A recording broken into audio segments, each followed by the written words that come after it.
everybody. I'm hoping you're having a great warm week. Hopefully it cools off so we can get some snow in the mountains because we need the water for the spring. Hey, I've got 4 items for you today. The first item is a great new training class offered by Idaho Housing through Finally Home.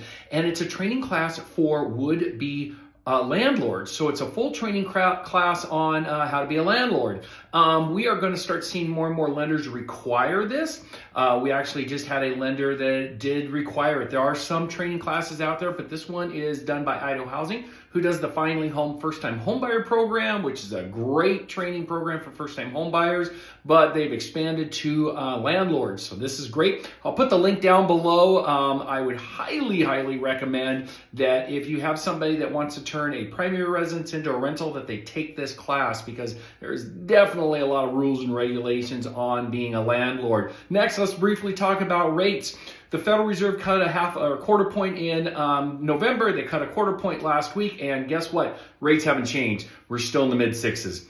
There's still a lot of questions about inflation. There's still a lot of questions about unemployment. And until these questions get answered, rates are going to stay in the mid-5 or mid-6s, maybe like 6.375 or so. And then your FHA VAs are maybe the low 6s, maybe the high 5s on there.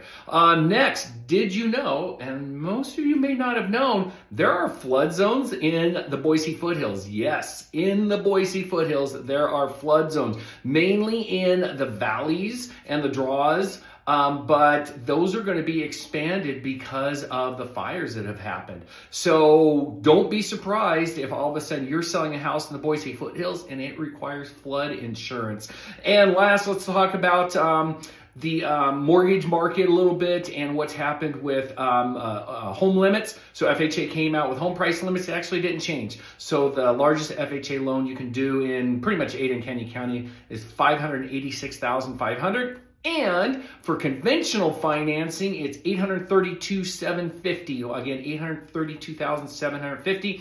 Anything over that is going to be considered a jumbo loan. And with that, let's go Broncos. Come on, let's beat the Huskies and really make it a great season. Again, thank you very much. I always appreciate your business. Make it a great day.